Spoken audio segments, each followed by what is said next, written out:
Menurut UNICEF dan websitenya, cyberbullying merupakan tindakan bullying menggunakan teknologi digital dan biasa ditemukan di sosial media, platform games atau chat, dan juga ponsel. Cyberbullying merupakan suatu sikap atau tindakan yang memiliki tujuan untuk menakuti, membuat marah, dan juga mempermalukan orang yang menjadi targetnya.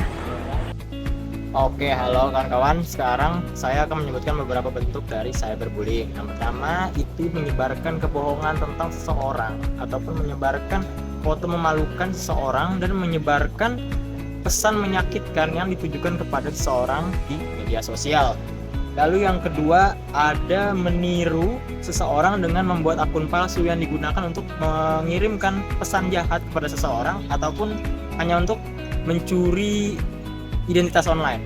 Lalu juga yang ketiga itu membuat situs di internet atau membuat grup chat di suatu media sosial yang digunakan untuk menyebarkan kebencian gitu loh tentang kepada satu orang yang nggak ada di grup itu. Itu parah banget, bahkan saya aja sampai pegang kepala. Lalu yang keempat, ada memaksa seseorang untuk mengirimkan gambar sensual atau gambar tidak senonoh dan juga memaksa seseorang untuk terlibat dalam percakapan seksual. Jadi teman-teman, cyberbullying itu sama bahayanya dengan bully, karena cyberbullying bisa mempengaruhi aspek-aspek seperti misalnya yang pertama mental. Jadi cyberbullying itu bisa mempengaruhi mental korban, seperti misalnya membuat korban merasa malu, bodoh, hingga kesal karena perlakuan yang ia terima. Lalu yang kedua, cyberbullying juga bisa mempengaruhi aspek fisik. Jadi korban itu bisa merasa kalau ia itu kelelahan, kesulitan tidur, bahkan hingga pusing dan juga mual. Lalu yang ketiga atau yang terakhir, cyberbullying juga bisa mempengaruhi emosional korban. Jadi korban itu bisa merasa kalau ia itu tidak semangat lagi atau tidak bergairah lagi untuk melakukan hal yang ia sukai. Jadi jangan sekali-kali melakukan cyberbullying ya teman-teman. Semua yang terpapar cyberbullying dapat menderita loh, baik korban, pelaku, maupun orang yang menyaksikan. Seperti yang telah dijelaskan sebelumnya, korban cyberbullying dapat terkena dampak secara mental, fisik, maupun emosional. Dan ternyata, pelaku cyberbullying juga akan terkena dampak loh. Pelaku cyberbullying cenderung bersifat agresif, mudah marah, berwatak keras, ingin mendominasi orang lain, dan akan dijauhi orang lain. Kemudian, orang yang menyaksikan cyberbullying akan beranggapan bahwa pelaku yang melakukan cyberbullying ini bisa diterima secara sosial. Mereka akan memilih diam dan tidak bertindak, bahkan berpotensi ikut bergabung dengan pelaku untuk menghindari menjadi target. Ya, setelah mengetahui pengertian dari cyberbullying, dampaknya, jenis-jenisnya, kita juga perlu mengetahui bagaimana cara menghadapi cyberbullying. Nah, beberapa cara untuk menghadapi cyberbullying adalah yang pertama, edukasi dan sosialisasi.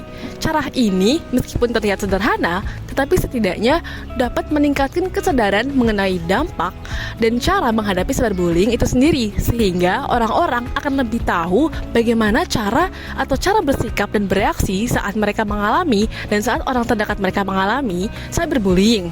Selain itu, mereka juga tahu kemanakah mereka harus melapor saat mengalami cyberbullying. Setelah edukasi dan sosialisasi, kita bisa memulai pelatihan menghadapi konflik. Maksud dari diadakannya tindakan ini adalah agar seseorang memiliki bekal saat mereka dihadapkan dengan konflik-konflik, salah satunya cyberbullying. Jadi, mereka tahu kemana harus melapor, apa yang harus dilakukan untuk menemukan solusi dalam masalah mereka. Lalu, ada juga sikap lain yang bisa dilakukan untuk menghadapi cyberbullying, yaitu pembentukan wadah untuk aduan, pencegahan, dan juga pemulihan. Maksud dibentukannya wadah ini adalah agar seseorang tahu kemana ia harus melapor dan mendapatkan bantuan, sehingga daripada memendamnya sendiri, ia tahu bagaimana dan siapakah yang dapat dihubungi untuk mencari solusi. Selain itu, wadah ini diharapkan dapat menjadi suatu campaign, suatu usaha agar orang-orang bisa lebih sadar akan bahaya dan dampak dari cyberbullying, sehingga sikap ini bisa hilang dan berkurang di masa depan nanti.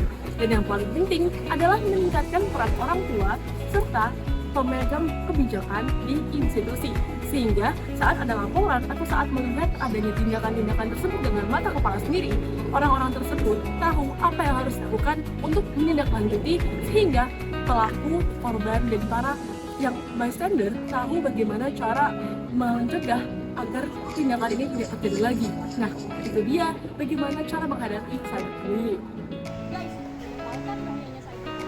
Udah dong. Jadi, say no to cyberbullying.